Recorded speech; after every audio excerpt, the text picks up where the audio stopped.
Wait a minute. This is an Etzel video. I should be wearing a monocle.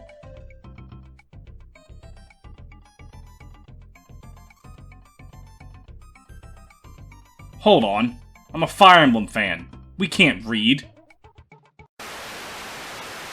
I feel like we, as a society, need to pour one out for the Shadow Dragon original characters, trapped behind requirements most players never actually want to fulfill. The ladies have at least broken into Fire Emblem heroes, what with, you know how gachas work, so they have at least some chance of being remembered by the fandom. But Frey, Horus, Etzel, and Ymir are likely going to get neglected by fans forever, unless they remake FE1 for the third time, which I honestly can't entirely rule out the possibility of. We've already given Horus his time in the sun, so today we'll be looking to give Etzel that same treatment. So here's the Arcanea Remake's Lone Recruitable Dark Mage. Etzel is recruited in Chapter 17X of Shadow Dragon, and some of you are probably already cringing at that requirement. For the uninitiated, most Shadow Dragon Gaiden maps are obtained by having 15 or fewer units alive at certain thresholds of the game. So to get Etzel, you have to kill off about 75% of your army. And you might be asking yourself if he's worth it, and the answer is hell no. Not even close. None of the Gaiden units are worth it. Honestly, none of them are even good.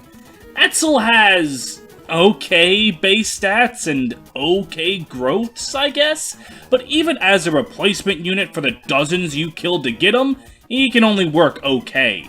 If you really want a Dark Mage in FE11, teach Cord how to read a book. It's going to be a much better route to go than Etzel. He doesn't do much.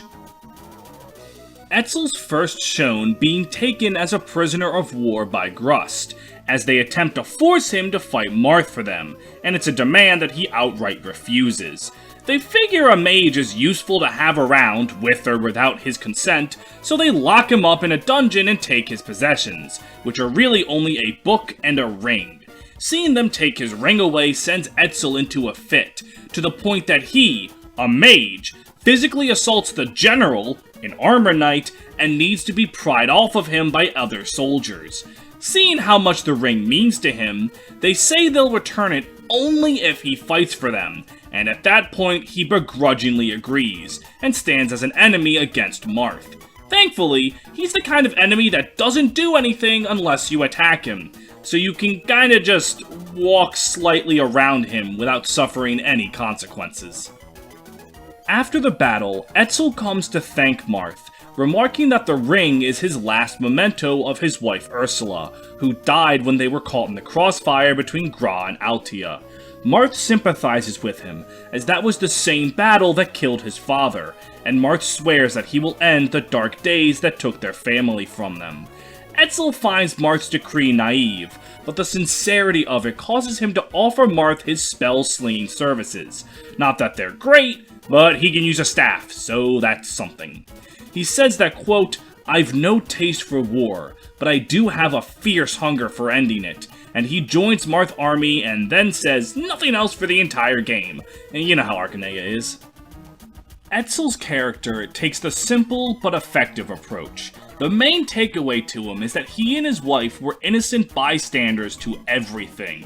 They weren't soldiers, they weren't mercenaries, it was just a scholar and his wife, who've had their lives ripped apart by circumstances wildly out of their control. Arcanea really attempts to show that war is, well, war, and the whole continent suffers for the actions of like 5 or 6 dickbags in power. From big events like the slave market and the massacre of Nina's family, to smaller events like Etzel and his wife, Marth's tale stresses the suffering of the innocent in warfare, and Etzel helps enhance that message. Being a Shadow Dragon character, he returns in New Mystery of the Emblem, where he's haphazardly slapped onto a pre-existing FE3 map with little rhyme or reason. He talks to Marth during the battles in the Mage City of Gaidens, and rejoins his army with the intent on stopping the war again.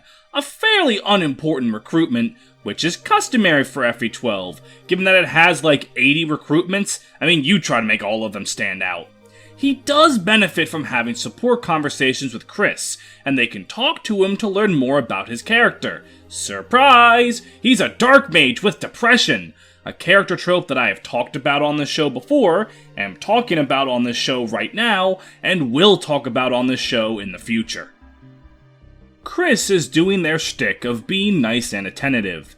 Etzel asks if they always check up on everyone in the army, and Chris says they like to make sure everyone's doing alright. This kindness reminds Etzel of his wife, as he remarks her kindness was her greatest trait, which is customary for dead wives and dead mothers. He reveals that the reason she died was that she was protecting him. He says he made some mistake trying to flee the conflict, and she protected him at the cost of her life. Upon saying this, Etzel remarks that, quote, "Say, people go to heaven after they die, right? I wonder if Ursula is living there in peace. In that case, if I were to die, I wonder if I'd see her again." Damn, Etzel, are you a communist? Because that's a big red flag. Chris, seeing the writing on the wall that may as well be in all caps and spray-painted red on the side of the Taj Mahal, tries talking to Etzel. They bring up their concern over his fighting style, saying it seems like he's throwing himself into battle haphazardly, as if he intends to make the battlefield his final resting place.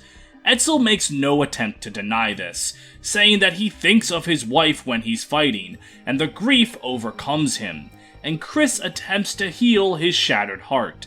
They say that Ursula wants Etzel to live. That was the whole point of her sacrifice, and that Etzel is throwing away her wish by throwing away his life. Hearing that fact stated to him, he realizes that he's been foolish. His life was a gift given to him, one that came with a steep cost. Etzel thanks them for trying to comfort him, though his ending shows that his depression isn't easily removed by one conversation, stating, quote, "After the war, Etzel resumed his travels, as if looking for something that he had lost." Just like in Shadow Dragon, Etzel's character in New Mystery is simple but effective. Suicidal thoughts after the loss of a loved one are far from uncommon, and the resolution that one needs to live on in spite of the pain, or perhaps because of the pain, is also a fairly by-the-numbers chain of events for such a character to go on. But a tale being done before does not make it bad. Etzel's sorrows are easy to sympathize and empathize with, so I think he makes it out as a very good character. The main thing I like about Etzel is his ending in New Mystery. A single talk with Chris doesn't magically make him happy again. I mean, he's still trying to get his life back on track. It highlights the idea that tomorrow keeps coming. Etzel can't bring back his dead wife, but he can find a life worth living. He just has to find it, and seeing him embark on that search is a bittersweet ending to his tale. Like most of Arcanea, Etzel is not a character one can really talk about for hours on end. He's a very simple character, but that's what makes Arcanea's roster work. It's full of characters that are easy to grasp. You don't have to dive into paragraphs of supports to understand them.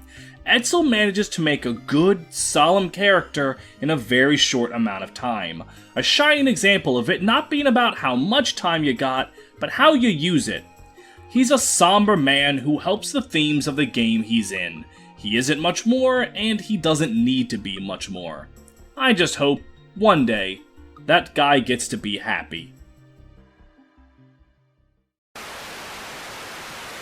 Your dead wife isn't something to die for. The deals you can get at the FEMS Paint Patreon are! Maybe I should have kept that one in the drafts. That's right, I have a Patreon, where as little as $3 a month can get you access to benefits like early access to panels, getting your name shown on major videos, and if you want to dish out $7 a month, you can vote on polls to decide the next character I'm reviewing. Right now it's a poll of Fire Emblem 7 characters, and it looks like Bosswin has a stranglehold on this, but if you're a fan of Carla or Dart, come on and join the Patreon and give them the push they need. My patrons include the likes of Adebayo Thompson, Andrew Crockett, Benz Again, Dr. McBackstab, Etzel Elizabeth, which by the way, I read Etzel Elizabeth like 4 times before I got the pun. I am that stupid, even though I was making an Etzel video. Fire Emblem Lord, Follow Penta the North Star on Twitch, Great Riek, Green Brigand, Hell on Heelys, Despacito 2, Keithan, Lightning Bolt, Nevrix the Fallen Shield Guy, Ranger Man Sam, Ryan Walter, Shen Lu, Space1255, Steph D, Tato, Tiny Squids, Yugirl Olwyn, Anti-Ginger, Brentendo11, Drew Hack, Goo Goo Gaga, Cornelia Milkers92, Kazu Foxfire, Mathematicix, Max, and Upscale Furry Trash. Thank you all for your continued support, and I will see you in the next episode. And like that, we have reached the end of another video. A shorter video, but that's why it came out faster than other videos. Crazy how that works.